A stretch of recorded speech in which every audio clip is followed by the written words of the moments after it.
Yeah. You brought down what? Shouldn't it be up a little bit? Our heads are almost cut off. Like when you move around, your head gets cut off. No, this is a good framing. This is good framing? Yeah, what people do is they stick the heads in the middle of the frame, and it looks dumb. Okay. And so our heads are not actually cut off. We're fine. Great. And the people will, appreciate this great video, which involves dead meat. Vegans aren't going to like this. Cleaning up. Okay. No, didn't fix it. So you brought down a lot of stuff when you came down. I brought down a... Yeah, her whole car was filled with stuff. She drove into Mexico as a single woman, oh my God, and didn't die. And you even went on, you went off Libramiento things. You went off the toll roads. Yeah. And you got confused and were like, wow, I'm driving to Mexico, and there's burrows and holes in the road and stuff. Yeah, at one point I didn't have enough cash to pay the tolls anymore, and I hadn't run into a cash machine, so I got off the toll road to try to find a cash machine. It took me a really long time to find one. And driving on the toll road, which is a 2-lane road in one direction, is much more comfortable than driving off the toll road, which is a 2-lane road with 2 directions. But sometimes people drive on it like it's a 3-lane road. Right. If you just want to drive in Mexico, stay on the toll roads unless you want some adventure, and your adventures are going to be fun. You're like a video game. Like they could be tasty too. You could find like great tacos and everything. Right. The toll roads are boring. When I Yes. drive though, I just go toll road. I want to get there. And then around here, of course. I mean, yesterday we went on weird little roads. Yeah, it was fun. It was kind of fun. Like, you just don't know what you're going to find. But Right. let's talk about what you brought. Yes, right. We're talking about freeze-dried food. Focus. Yes, that I brought from Oregon. This says canned freeze-dried rabbit, It doesn't say that. Read it again. cooked freeze-dried rabbit 2019. That's what it says. No branding. But this is from the same place? Yes. Okay. An empty jar of air. Apparently she sells air. It was full when I got here. This was minced garlic. Yes. Ooh, yummy. I probably ate some of that. Yes. Did you share that with me? Well, so I'm going to tangent just a little bit. I also brought down all of the Laura's Farm stuff was bought through the Our Trader, which is a group in Corvallis that does their own currency. And so I also bought from another farmer there, whose name is not on the top of my head right now, but they had dried shiitake mushrooms. And one thing I've liked a lot here for a snack, because I don't have my regular comfort foods from home, is popcorn. And so I take the shiitake mushrooms and put them in a coffee grinder with the blade, and then add the minced garlic, which is empty because I used it. And I also, from Laura's Farm, had freeze-dried chives. And so I would add the chives, the garlic, and the mushrooms. And sometimes I would add popcorn. Add camasio to the grinder and grind it up to a powder, and then add that to the popcorn. Yeah, like olive oil and that powder. It's like gourmet popcorn. Where is Laura's Farm located? Laura's Farm is somewhere in the Corvallis area. I believe that they're outside of Corvallis. I don't know exactly where. And it's Corvallis, Oregon, Laura, United States. Yes. And it's Laura and her husband. And they're a delightful elder couple. And they just make a lot of good stuff. Our trader markets are fantastic for getting stuff like this. Right. Our Trader is where you estimate how much time you put into something, and then you get something of a similar time that it took to produce. It's kind of like an alternative exchange. Well, a lot of exchange happens, like barter happens, but there's actual currency. So it's an alternative currency. Yeah, it's an alternative currency. So Cool. you get, we call them hours instead of dollars. It's a piece of paper that says 1 hour, 5 hours, 10 hours. There's quarter hours, so it's currency. And you can, I also vend my products at the Our Trader Market. So I get a ton of hours. And so I love the markets.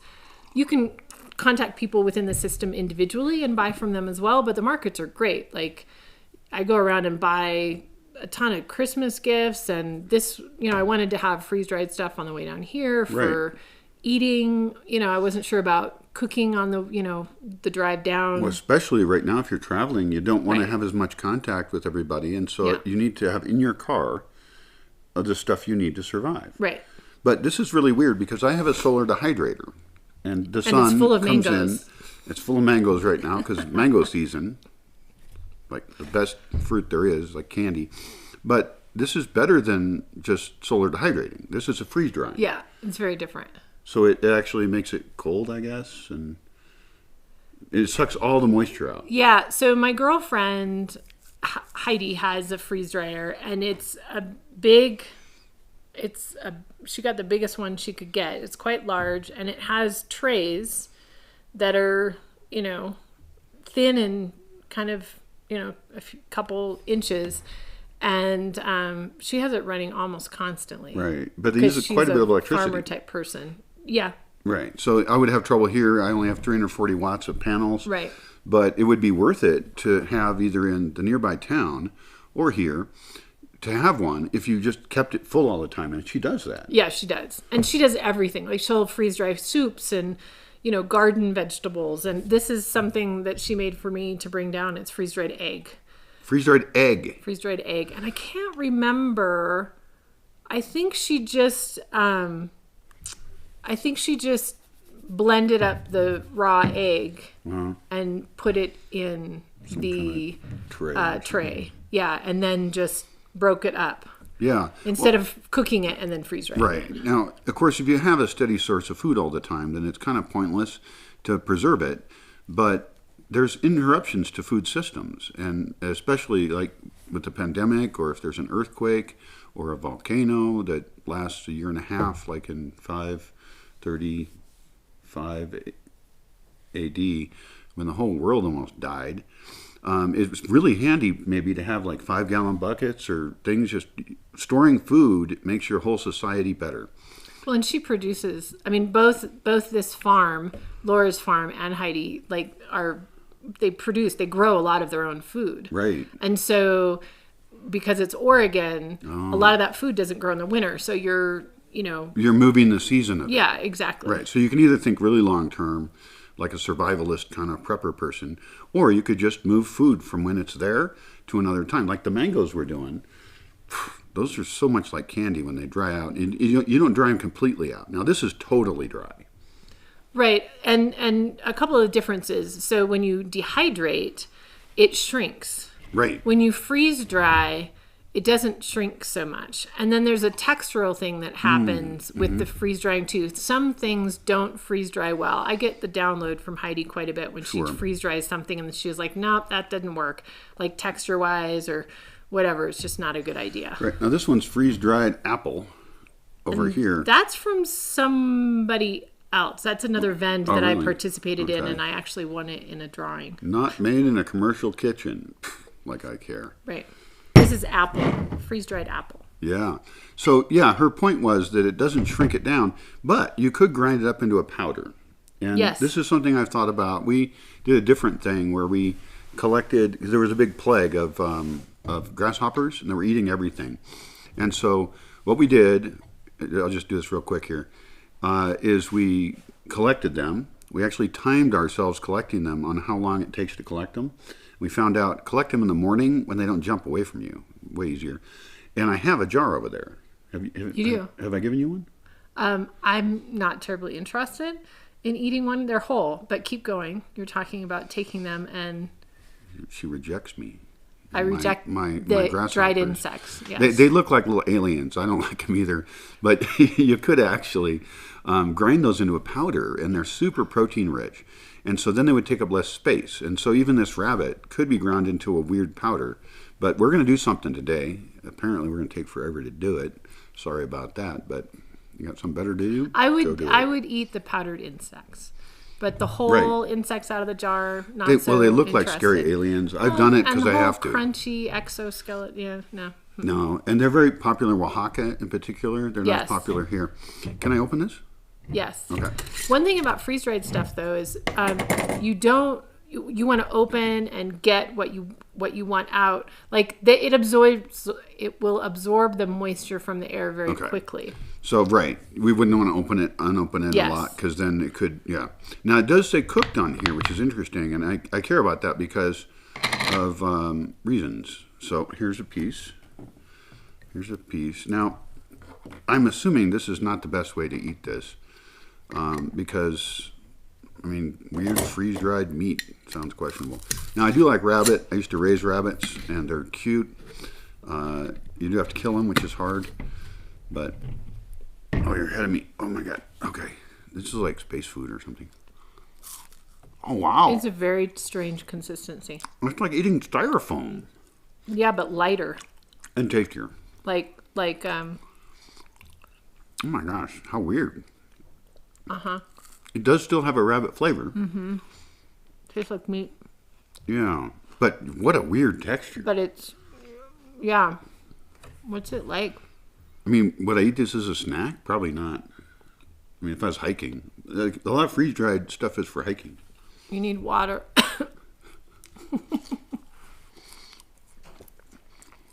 That is really weird. Tea. Now, we did put in this cup reconstituted. But then it absorbs your mouth moisture, your saliva, and it's not as weird. Like the initial... It still tastes good. I really like it. Mm-hmm. I would eat that as a snack, actually. I'm like changing my chicken. mind. The first impression was a little weird. Also, you can feel like you're an astronaut or something, which is extra cool. But, okay, I'm going to try this. It's spilling. So this has been sitting in water for like, I don't know, half an hour maybe? It's more meat-like. It reconstituted pretty well. Yeah. And then if that has salsa... No texture, 'cause normally strangeness at all. Right. It became meat again. Yeah. And normally, of course, you wouldn't necessarily sit around just eating rabbit meat by itself. You would put it some spices or salsa. Right. Like we would put that in a stir fry or... Yeah, we give this like a stroganoff or 100% excellentness as far as becoming meat again. Yeah, that's meat. Wow. And that's all. I wonder, like, how many rabbits is in that jar? That's the other thing. I mean, the grinding it up thing is interesting. I mean, do you want the feel of meat? Do you want the experience of eating meat? Or you just want the protein? If you just want the protein, this could get ground up and become a powder, and it would take up way less space. Like it would be down here, right? Something like that. Yeah. You could reconstitute it, too, with a broth or something, so then it becomes flavored meat. Yeah. That would be a really good idea. Yeah. Well, I would think that freeze drying is something I would like to do here. I would definitely need the electricity to do it. That's the biggest issue. And in the nearby town to me, they have a shared mill where people bring their grains, their fresh, relatively fresh grains, their corn, their wheat, whatever, and they bring it to the mill, and then the mill charges them a small amount to mill it, to grind it up. And so something like a freeze dryer, unless you're like your friend and you're going to fill it up all the time, could actually be shared among a larger community. Now, they're not that big, but they also have commercial ones. They're huge. I saw them online. Yeah. Yeah. But anyway, the point is there's a right scale to most things. And so, like, right now, I would probably not be able to effectively utilize a freeze dryer.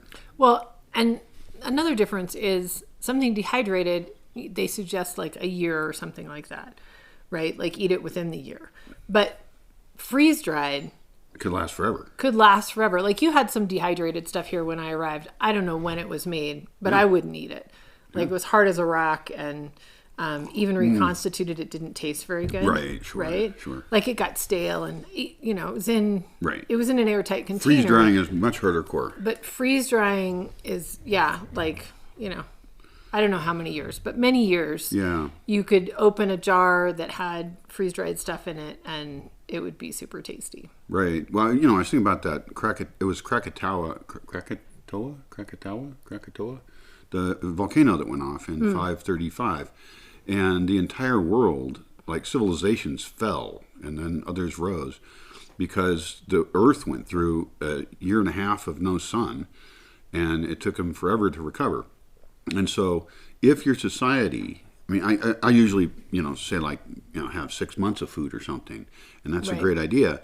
But as an entire civilization, we are actually at risk for complete, total collapse just because a volcano goes off. The Krakatoa one was a volcano, and it just blocked out the sun. Not to mention all the other potential there's a ton things of other that could- potential, existential threats. And Right. and so the storing of food in the right way becomes very important. And the way I do it isn't super great. For example, canning is awesome, but it uses a lot of energy to can. Obviously, freeze drying uses energy too. But I like the idea of having, buckets of freeze-dried food around. And of course, if you were to powder up freeze-dried mango, that's like Yeah. candy. Yeah. Wow, interesting thoughts. Well, thank you for bringing this stuff down. Yep. It's totally edible. It's totally edible. Yeah, Yeah. cooked freeze-dried rabbit. It's definitely odd in the freeze-dried state. The consistency. The first piece I had was a little surprising, but I would even eat that as a snack probably. It's very light. Yeah. I don't know. When I was a kid, we'd go. Would it be? I don't know. I don't know if it was at the Science Center in Seattle, but we'd get like freeze-dried. It was astronaut food. Right, astronaut. Right? Yeah. Like freeze-dried ice cream and stuff. And it definitely has that same consistency of It like does. this really light, like the substance isn't there as much. And so but- you're going to take this one home as a snack when you're traveling, Right. right? And then the egg. The idea was with the egg is that my thought is, you need to reconstitute it and cook it. Right. So, the egg drop soup, the Asian egg drop Oh, soup. yeah, I love that thought, stuff. what an easy way to make egg drop soup, right? So, like, if you made any kind of soup and it was a vegetable soup, you could sprinkle some of that in there while you're stirring it, and it would be like egg drop soup. Maybe. I'm Right. not sure. I mean, this could be like a way to concentrate flavor a Sure. lot too. Yeah. So, anyway, I would love to try getting a freeze dryer and experiment with that. I'm very happy with my solar dryer. It doesn't need any energy except the sun. But this is a very fun little weird experiment. And thank you for Laura's farm and her unnamed husband, who gets no credit apparently. Laura's clearly in charge At Laura's farm. at Laura's farm. Well, good. Thank you, Laura, and thank you for Our Trader, it's called? Our trader. Our Yeah. Trader. I'm really a big The fan Our of the Trader. alternative currency systems. I think that trading with your neighbors and taking your surplus and then their surplus and mixing them so that everybody gets richer is awesome. Any other thoughts to add? Nada. Nothing funny? I can't do funny on demand. I demand funny. I'm not that funny apparently either, but bye.